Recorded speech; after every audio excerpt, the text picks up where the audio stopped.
Hello, my name is Katie. I'm a neurodivergent coach and community builder in Portland, and I'm back reading October, which is chapter 2 of Wintering by Katherine.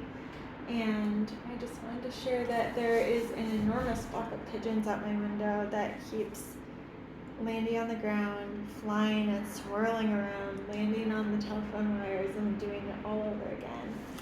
It's just delightful. And I'm having some peppermint tea. Oh, nothing better than a good book in a cozy room on a kind of wintry weathered day. October. Making ready. I am baking bagels, or rather, I'm failing spectacularly at it. The recipe I'm using stipulates a stiff dough, which was all very well until something snapped in my mixer, making it scream as though I'd injured it. Not to be put off, I turned the dough out onto my kitchen worktop and kneaded it by hand for 10 minutes. Then put it in an oiled bowl and left it to rise in the warm spot that the cat favors on the living room floor where the central heating pipes are near the surface. An hour later, nothing seemed to have happened, so I left it for an hour more before losing all patience and shaping it into little rings anyway. It was only after I had poached them, watching helplessly as they unraveled into weird croissant shapes, and put them into a hot oven that I thought to check the expiry date on the tin of yeast I used. January 2013, 5 years ago. I suspect I bought it before my son was born, when I last had time to contemplate the production of leavened goods.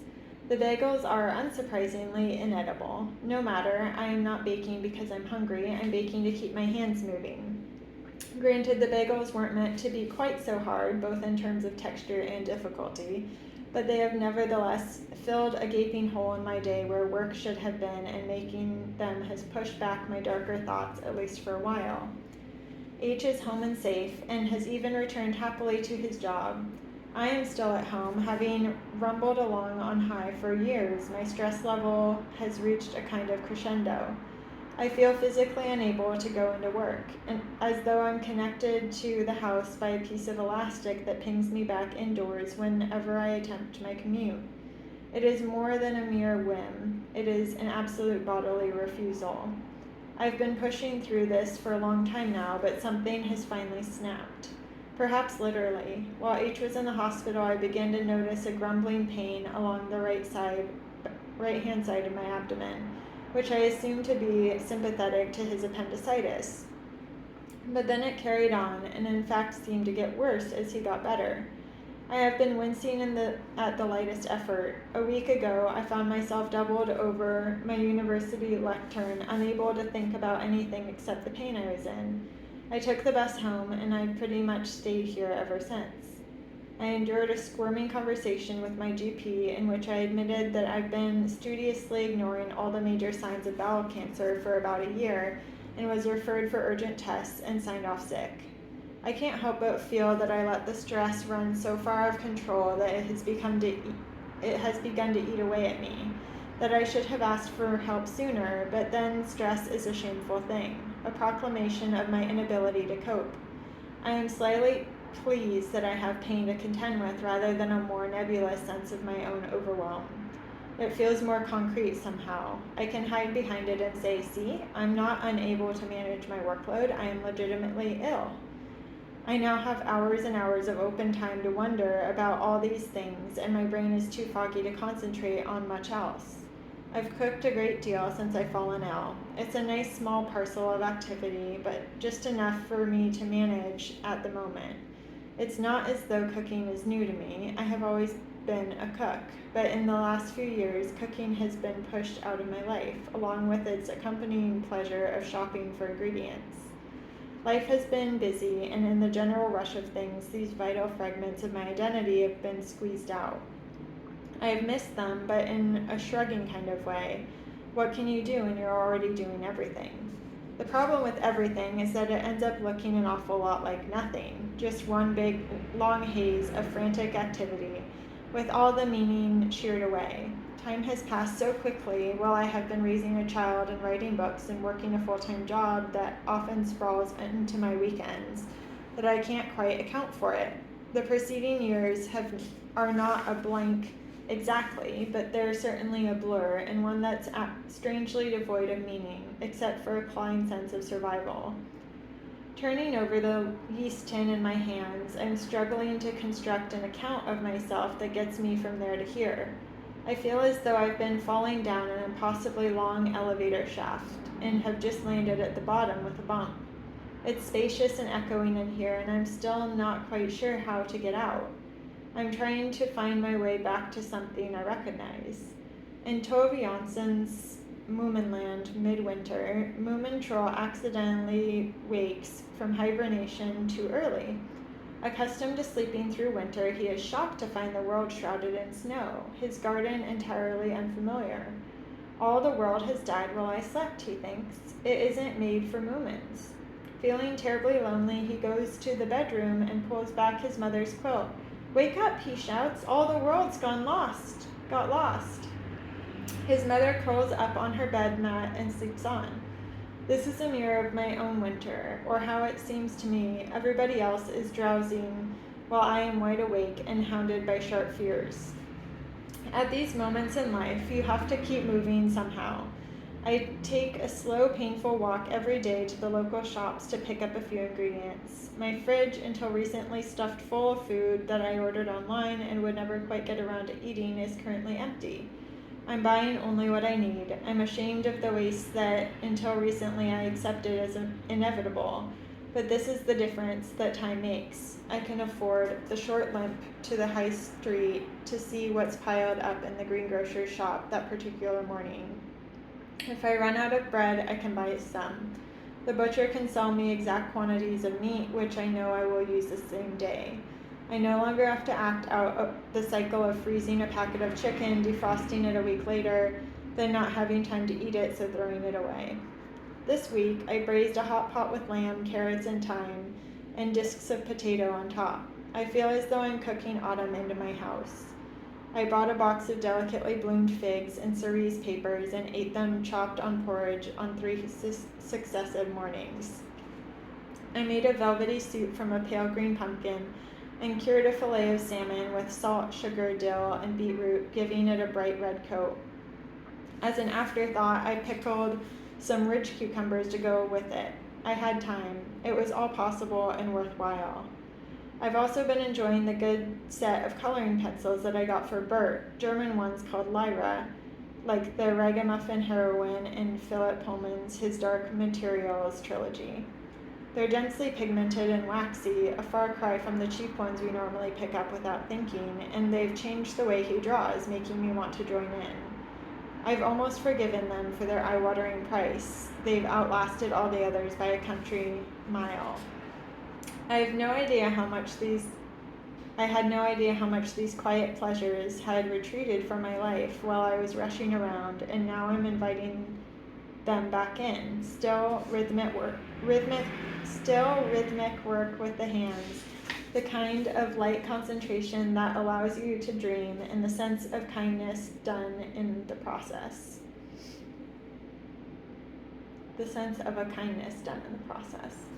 I make gingerbread men with Bert and find myself taking excessive care over them as if they are reverse voodoo dolls. I imagine each one of them as a small act of defiance against the life I've been living. It's a kind of sympathetic magic to handle something so pointless with such reverence. I am tending to the dead, gently laying to rest a set of values for which I no longer have any use. As the days grow shorter, we bring light into the house to repel the multiple darknesses that lurk there. I raid the cupboard for candles and hang fairy lights in the murkier corners and start to retell my own story again, if only to myself. That's what humans do. We make and remake our stories, abandoning the ones that no longer fit and trying on new ones for size. I am now telling myself the story of a pattern of work that I fell into by mistake because I was afraid that I would never find my feet again after I had my son. I didn't cope when I was pregnant, I didn't cope when I had a baby, and I started working again to try to swim my way back to dry land. It didn't solve everything, but it gave me back one area of life in which I felt effective. I worked all day, wedging in 5 a.m. stints, planning lectures, and opened my laptop again at 9 each night, just before I flopped into bed. I snatched time at weekends to mark papers and write course guides. However, whenever I could persuade my husband and son to do something without me. People admired me for how much I got done. I lapped it up, but felt secretly that I was only trying to keep pace with everyone else, and they seemed to be coping far better. After all, I had colleagues who regularly replied to emails after midnight, long after I was asleep. In actual fact, I was ashamed. I always thought that I, so very wise, would never succumb to work addiction, but here I am, having worked so hard and for so long that I've made myself sick, and worst of all, I've nearly forgotten how to rest.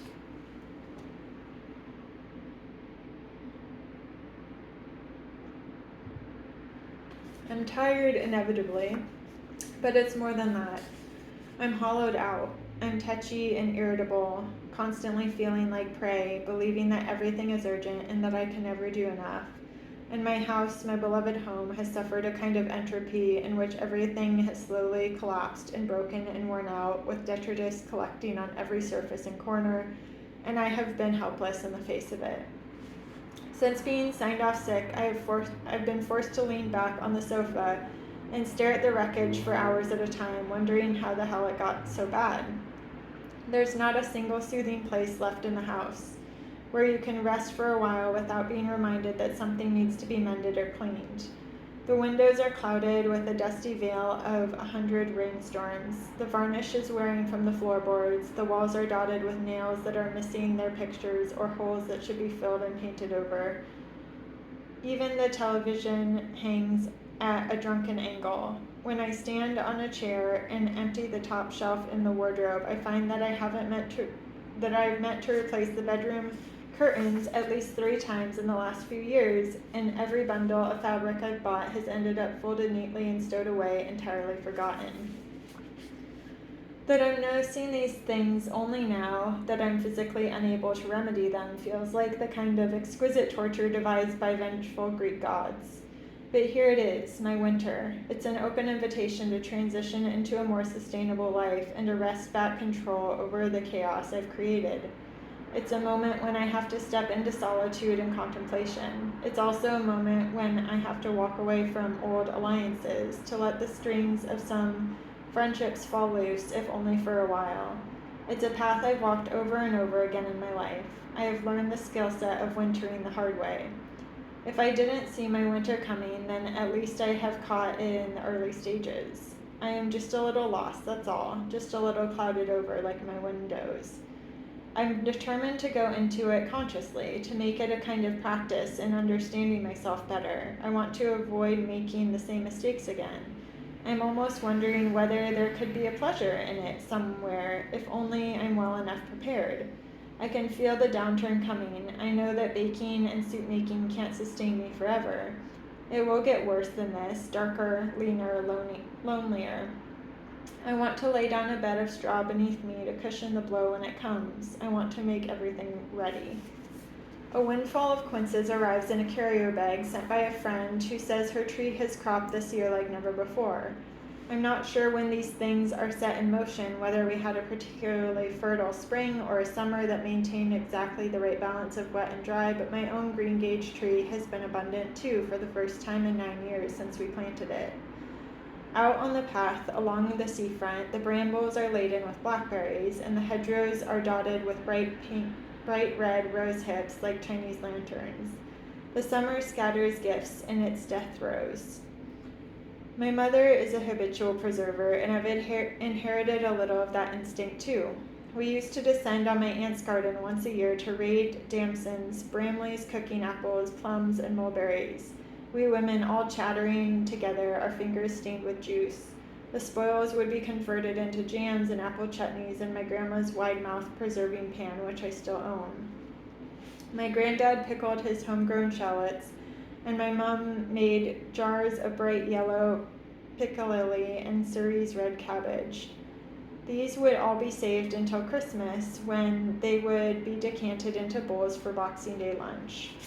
There is an unspoken rule to our preserving. You shouldn't have paid for the main ingredient. It should be part of a glut, otherwise unwanted or impossible to use, or should be foraged from the wild, where it would only decay without your intervention.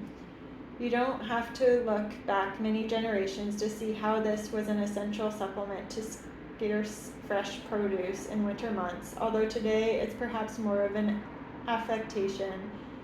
aspect of my personal culture that I'm reluctant to concede.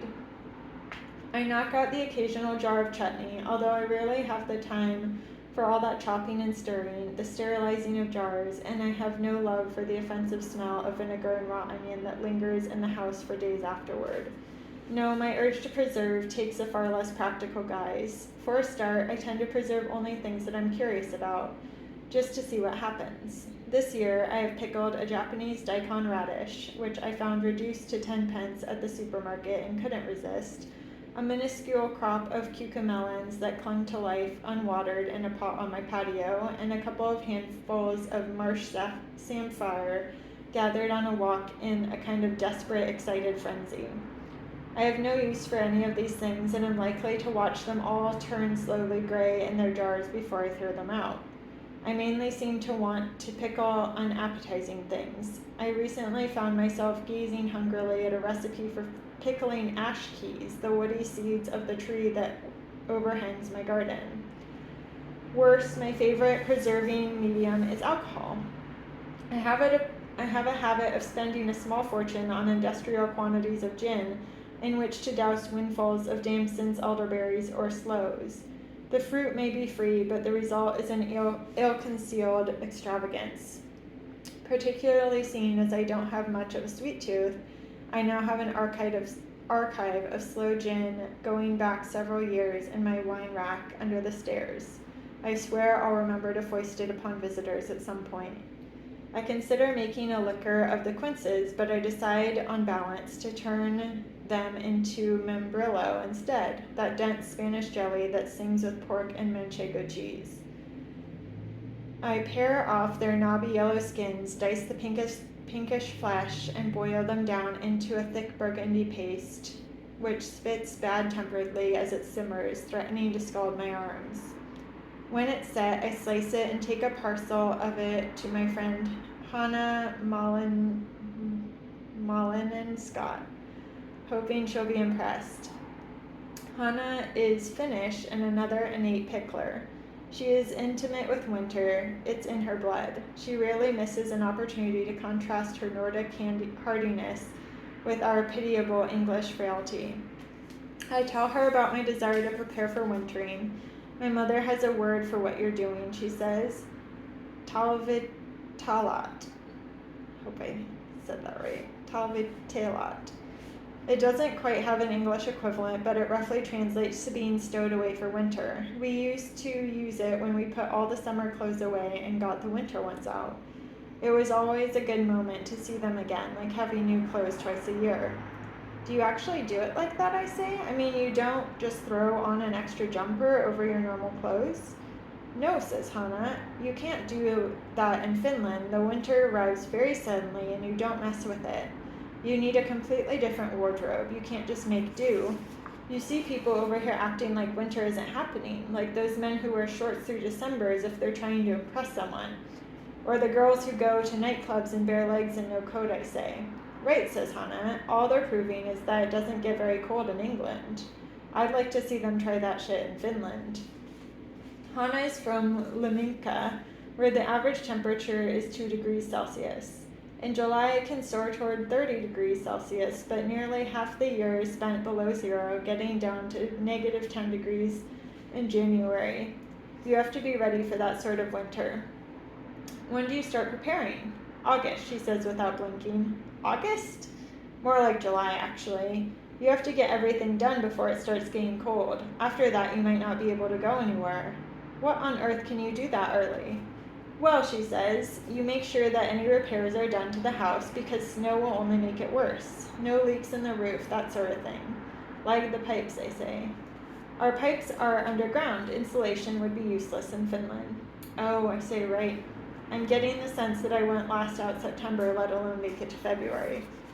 You chop firewood and stack it up properly. You buy winter tires for your car. You bake so that the freezer is full because if anyone drops by, you have to serve them coffee and cake. That's important. You're always ready to give hospitality, and of course, you go out foraging. Hannah's eyes light up at this thought. Like many northern populations, the Finns are expert picklers and preservers, their winter cuisine centering on food that can be stored. Hannah remembers those summer expeditions to pick berries and mushrooms as the high point of her year, when the whole family would set out together with sandwiches and spend the day pickling whatever they could find. It was bonding time, the whole extended clan working together. She even remembers her great-granny coming along to join. My favorites were the milk-cap mushrooms, she says. You had to boil them in 3 changes of salt water to get rid of the poison. How on earth did anyone get around to thinking they were food in the first place? They taste amazing, she says. I think our ancestors probably persevered until we didn't die of eating them. Does it get very dark in the winter, I ask? Yes, I mean, it's not like we're in the Arctic Circle. We still see the sun every day, but there isn't much daylight and it's bitterly cold outside, so you're forced to adapt. You sleep more for a start. You can't help it. Your body clock changes. It all balances out across the year. It's true what they say about washing your car at midnight in the summer. In winter, you have to find ways to keep cozy, to make the house cheerful. Otherwise, she pauses, people aren't always prepared for the change in their habits. Don't you have the highest suicide rate in the world, I say, and then immediately wish I hadn't. It's a statistic that I know is very close to her heart. No, she says, but we're close. They peak in December and January. That's when my father took his life, of course. All those skillful preparations had fooled me into forgetting. They are useful, but they can only take us so far. In winter, you're never more than a few steps from darkness. After a couple of weeks off work, I begin to wonder if I'm unwell after all. Cosseted at home, I've made my own routines that keep me on an even keel. Rising at 5 a.m. to read, a dose of hot bath water at 7, a sedate stroll to the school gates at 8:30. In the day, I read and write and avoid coffee, trying not to fret over about the chaos into which I've thrown my colleagues back at work. Once a fortnight, I call the nurse at my GP's surgery and ask to be signed off again. Nothing has changed, I say. I need more time. I have given up drinking just for now. I don't suppose I could ever become permanently teetotal, but at this moment in time, I have no appetite for alcohol.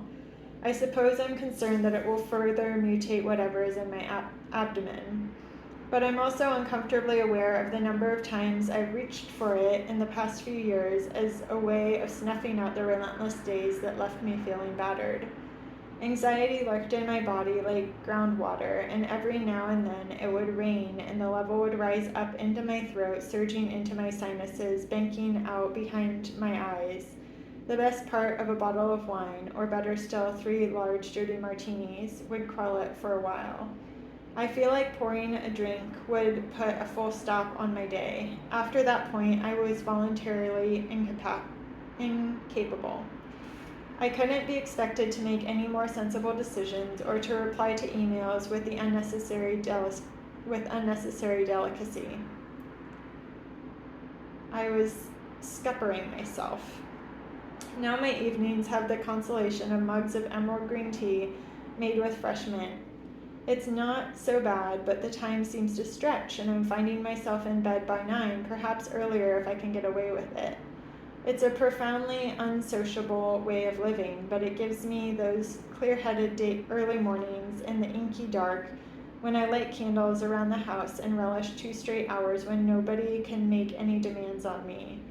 I've gotten back into the routine of meditating again, now that there's time to do it. Before I sit down, I've developed the habit of opening the back door to sniff the air for a few moments. In the last few weeks, the mornings have smelled fresh and crisp, as if the encroaching cold is making everything clean. More recently, it's become gritted with wood smoke, the leftovers of fires the night before. I can smell the changing of the seasons. All this time is an unfathomable luxury, and I'm struck by the uncomfortable feeling that I'm enjoying it a little too much. Perhaps there is nothing wrong with me at all. Perhaps this is all a fantasy that I've concocted in my desperation to leave my job.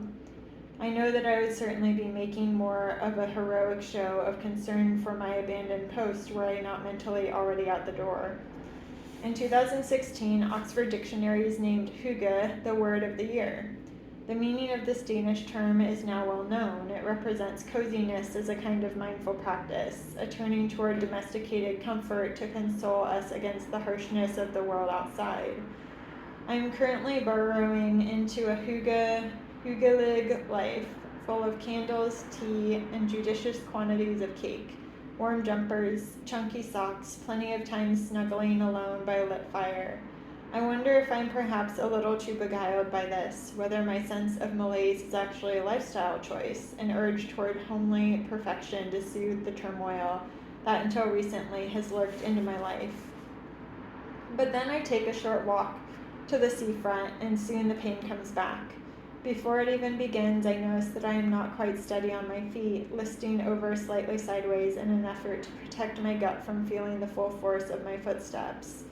Usually I walk so fast that others beg me to slow down, but today I find myself being overtaken by restless pedestrians who steer off the narrow, Whitstable back streets and into the roads to get past me. There is a low brow of cloud over the water. I rest against the seawall to catch my breath and watch this yellow-crested wave snap against the shore.